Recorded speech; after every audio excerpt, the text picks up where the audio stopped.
یہ تمہارے قلب اور نفس کے معاملات کو ڈسٹرب کرنے کے قابل کیسے ہوا ہے یہ میری بات سمجھ میں آ رہی ہے کہ یہ کتا جو ہے یہ بھونکنے کے بجائے یہ تمہارے گھر میں گھس کے کیسے گندگی پھیلانا شروع ہو گیا ہے؟ یہ اصل نقطہ ہے.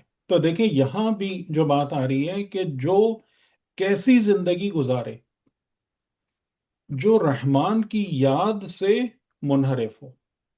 وَمَن يَعْشُ عَيْش جو ہے یہ زندگی گزارنے کے حوالے سے کہ جو ذکر رحمان سے منحرف ہو کر اپنی زندگی بسر کرے نقید لہو شیطانا تو ہم اس کے لیے مقرر کر دیتے ہیں ایک شیطان فَهُوَ لَهُ قَرِينٌ اور وہ اس کا قرین بن جاتا ہے. قرین کا لفظ بھی آپ کو یاد ہوگا کہ ہر انسان کا ایک قرین ہے یعنی ایک ساتھی ہے ایک ہمزاد ہے.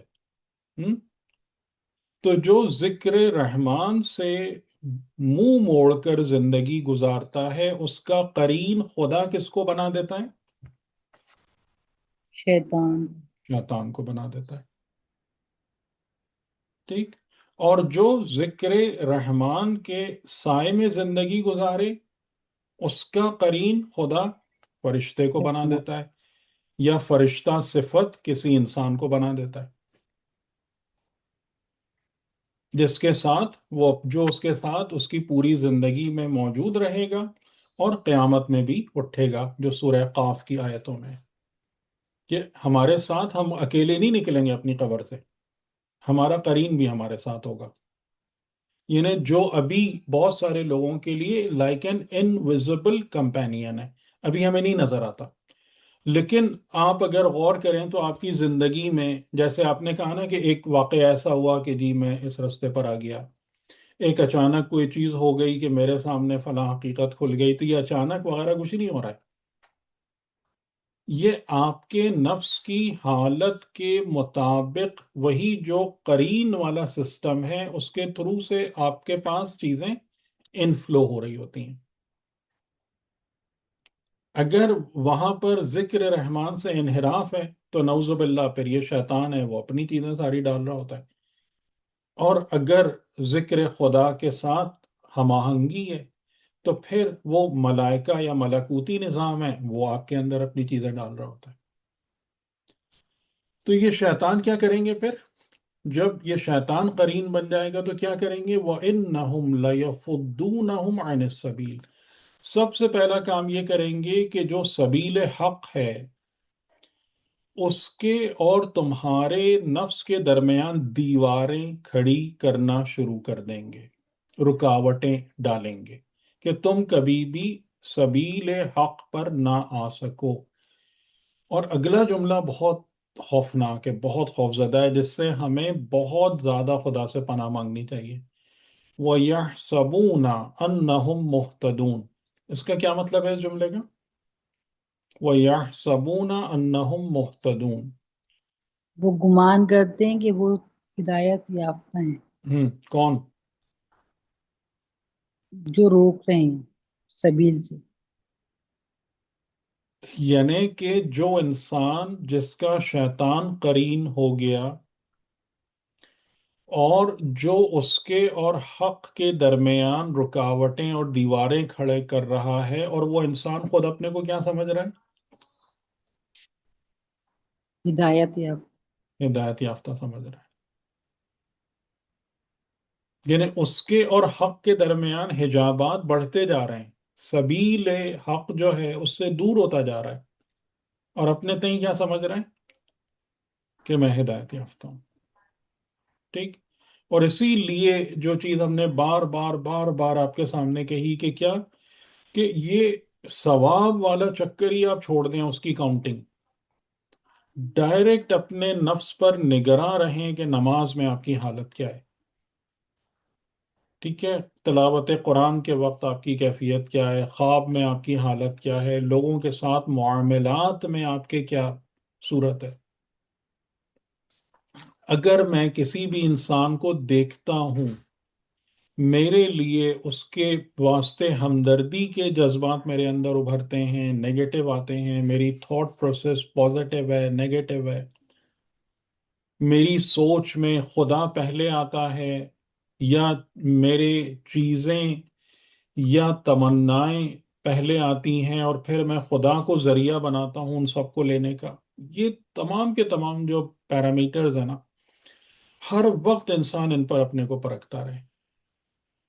کہیں ایسا تو نہیں کہ طاقتور کے سامنے جاتا ہوں تو جھک جاتا ہوں، کمزور کے سامنے آتا ہوں تو اکڑ جاتا ہوں.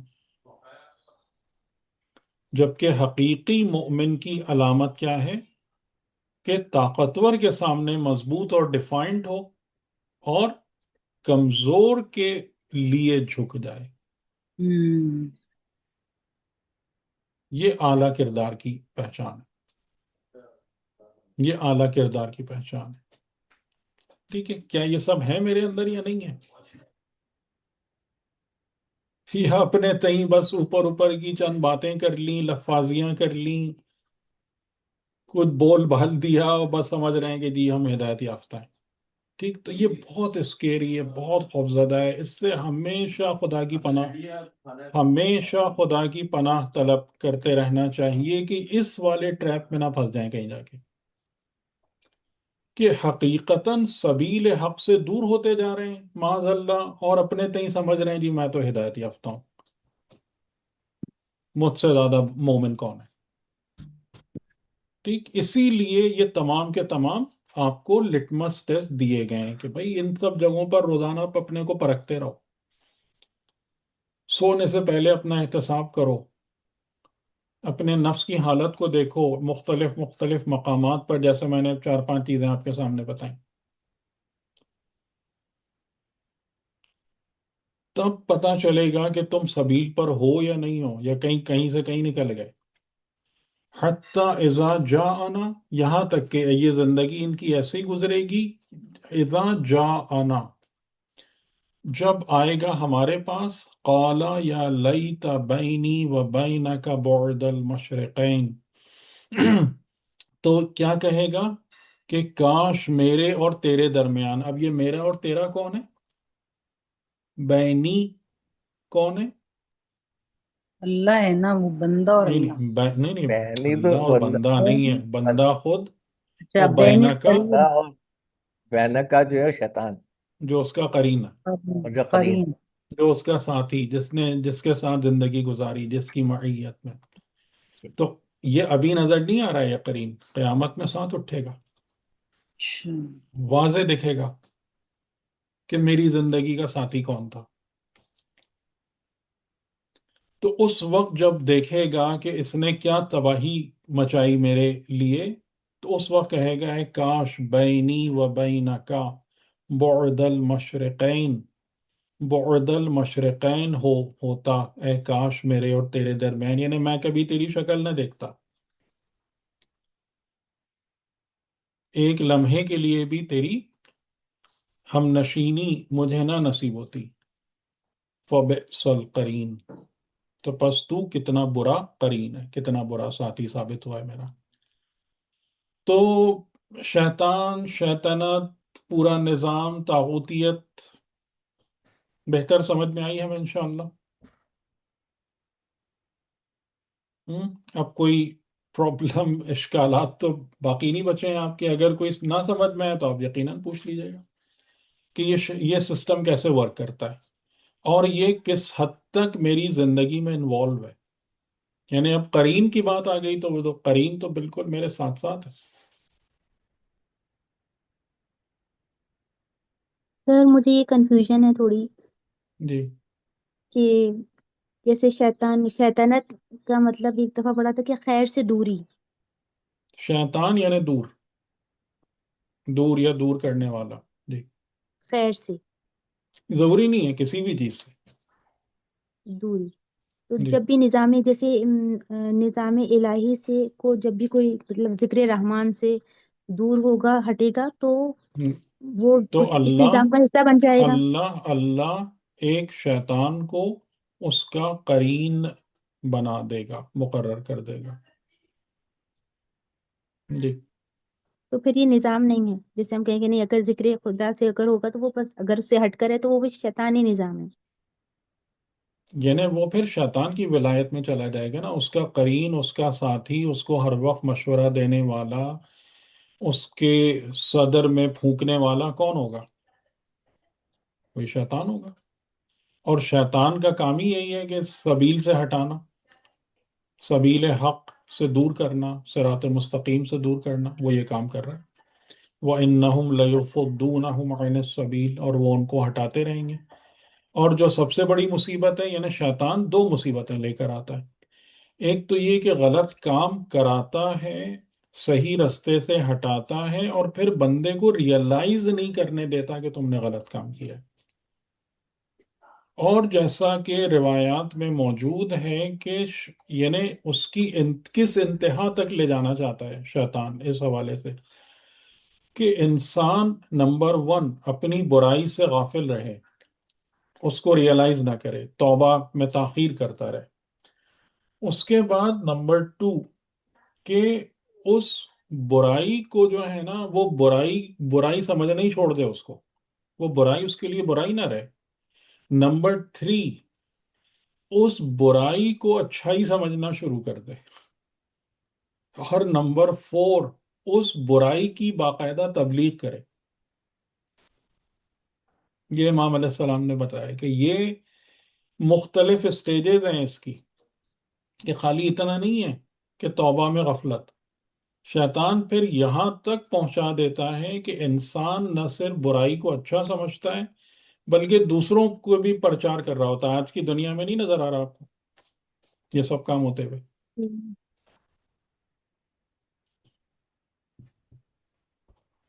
یہ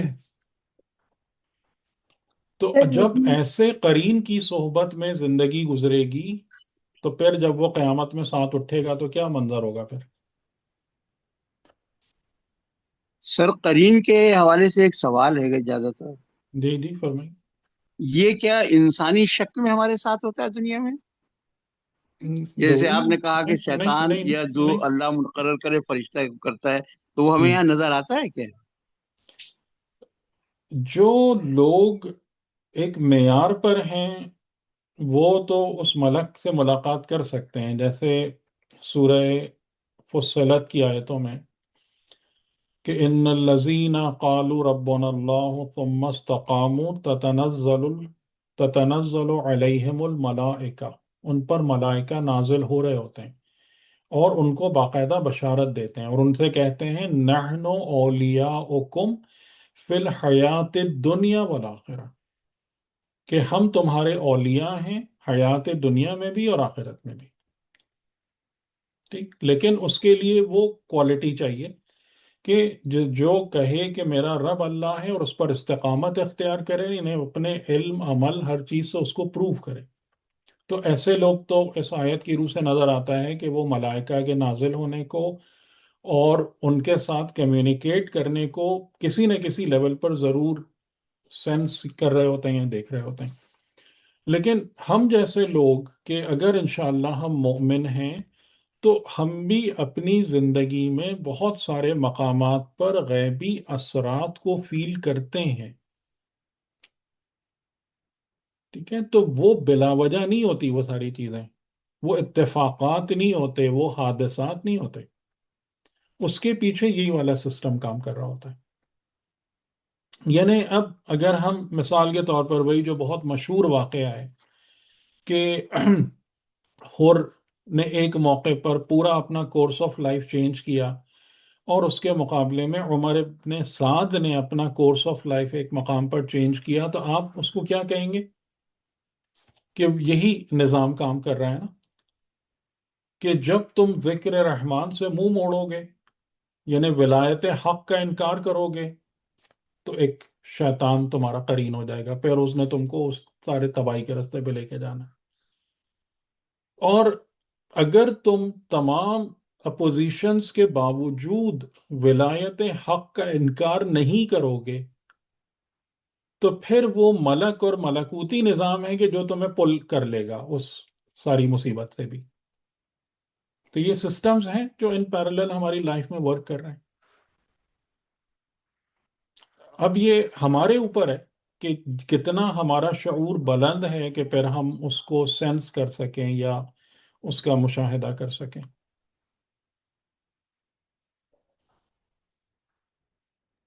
ایک کوشچن سر اس میں تھوڑا سا میرے ذہن میں آ رہا تھا کہ اللہ تعالیٰ تو فرشتے مقرر کرے گا تو سمجھ آتی ہے، شیطان مقرر کرنا تو صحیح تو شیطان شیطان کو کا چلیے یوں کہہ لیجئے کہ شیطان کو اجازت دی. میں اجازت دی، بار بار کہہ رہا ہوں، اذن خدا، اذن خدا مل جائے گا. یعنی مقرر کرنا اس سینس میں کہ اذن یعنی ایک پرمیشن ہے کہ اگر یہ دشمن تمہارے پیچھے آیا تو ہم اس کا رستہ نہیں روکیں گے. صحیح ہے سر، سمجھ آ رہا ہے. ٹھیک.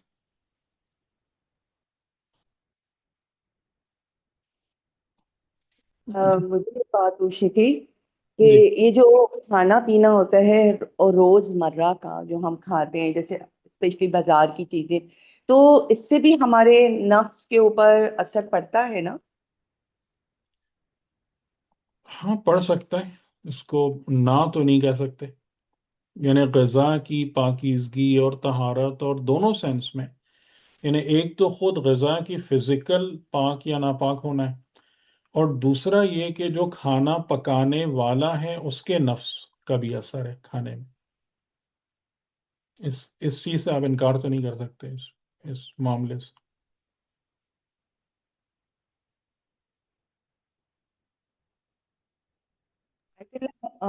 بہت دینی جب یہاں کراچی میں ہوا کرتے تھے تو ایک دفعہ جی میری ان سے ملاقات ہوئی تھی.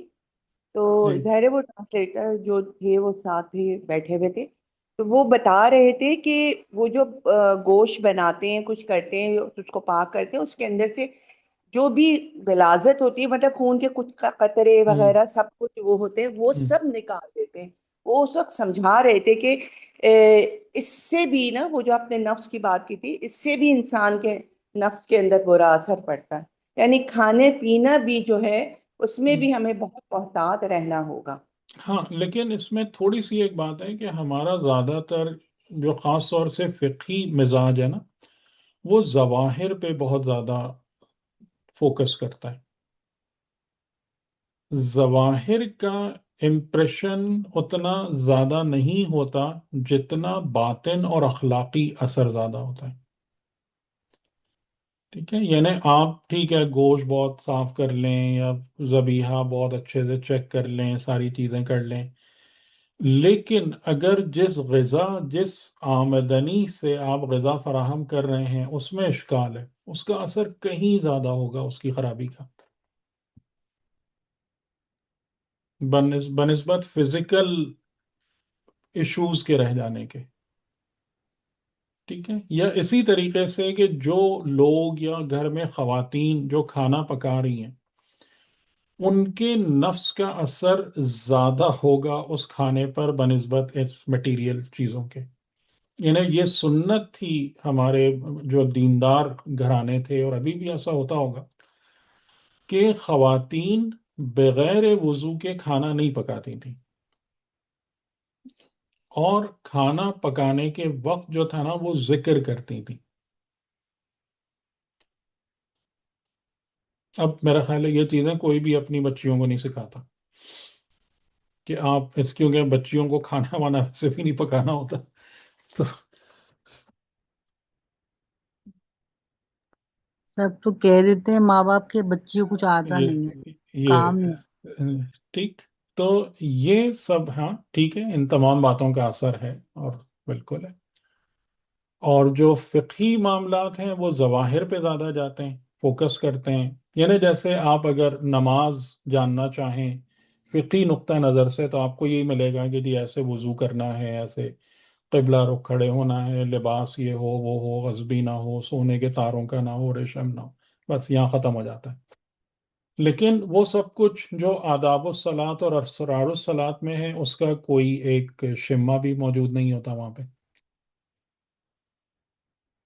جبکہ اصل نماز وہی ہے. نماز ہوئی ہے. تو یہ ایک پرابلم آتی ہے کہ اگر آپ خالی اس والے ٹریک کو فالو کریں وہ غلط نہیں ہے، لیکن یہ کہ وہ ایک پرائمری لیول ہے، اور اس کو اگر ہم آگے نہیں بڑھیں گے تو پھر اصل مقاصد کا حاصل ہونا مشکل ہے. جیسے وہی میں نے آپ سے کہا نا کہ اخلاقیات، انسان کی زندگی کو جو چیز کنٹرول کرتی ہے یا گروتھ دیتی ہے وہ اخلاقیات ہیں، صفات نفس ہیں، کردار ہے. یہ اوپری چیزوں کی اہمیت اس کے بعد آتی ہے. سر میرا پوچھنے کا مقصد صرف یہ تھا کہ ہاں، آج کل جیسے رواج ہے ہمارے یہاں بھی بہت ہے کہ یہ باہر کی چیزیں کھانے کا وہ کوپن وغیرہ آنے لگے ہیں سب کچھ. نہیں، ظاہر ہے اگر جو انسان اپنی تہذیب نفس پر سے دلچسپی رکھتا ہے اسے ان چیزوں سے احتیاط کرنا چاہیے. کرنا. یعنی جیسے الحمدللہ ہم نے اپنی بہت ارلی لائف کے بعد جو ہے نا، بالکل ہی میں بہت زیادہ پھر بچوں کی وجہ سے کچھ مجبور ہونا پڑا زندگی کے ایک عرصے میں، کیونکہ یعنی اب یہ ایک ہماری مجبوری ہے کہ بچوں کو سکھانے میں بعض اوقات بندے کو غلط کام یا کوئی تھوڑے سے نامناسب کام بھی کرنا پڑ جاتے ہیں تاکہ آپ ان کو پل کر سکیں وہاں سے. تو ورنہ تو الحمدللہ، اور یہ چیز ہمارے مطلب ایک اہل سنت کے دوست تھے، انہوں نے مجھے یہ سمجھائی تھی اور یہ بات میرے بہت اپیل کی، میرے دل کو لگی تھی کہ جو کھانا پکاتا ہے اس کے اثرات، یعنی ایک تو وہ کہ ظاہر ہے وہ اسٹف کیسا ہے، اور دوسرا یہ کہ کھانا پکانے والے کے اثرات بھی اس کھانے میں منتقل ہوتے ہیں.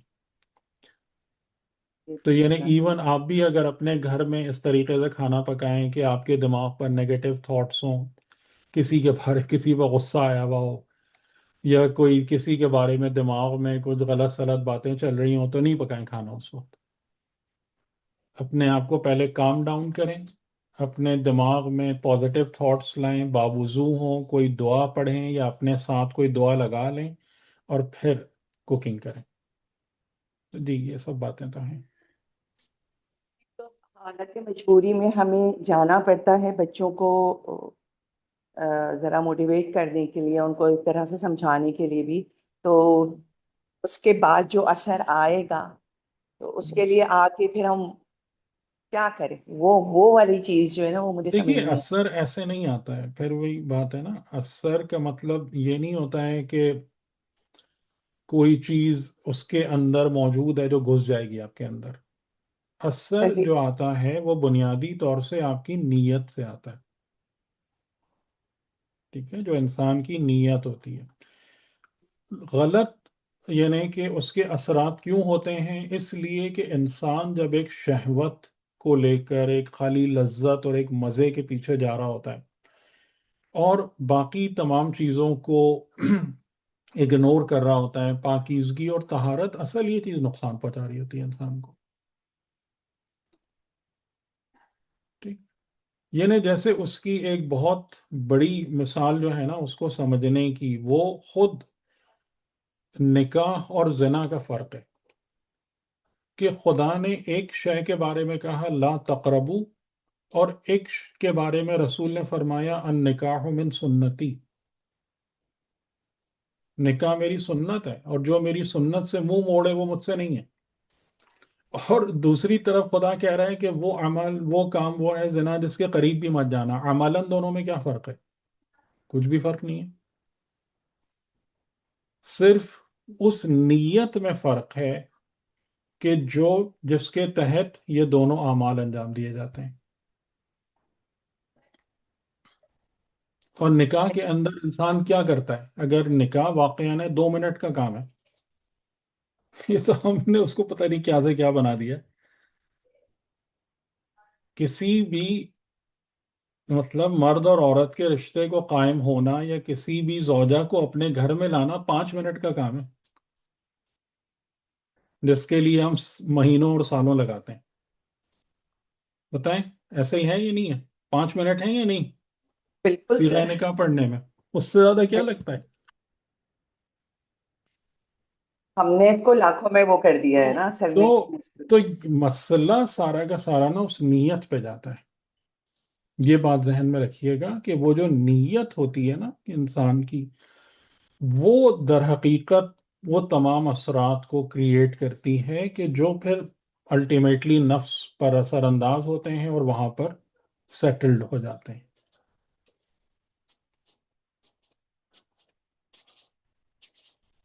تو ظاہر ہے کہ جو اشکال والی چیز ہے انسان اس سے دور رہے، اس سے اپنے آپ کو الگ کرے.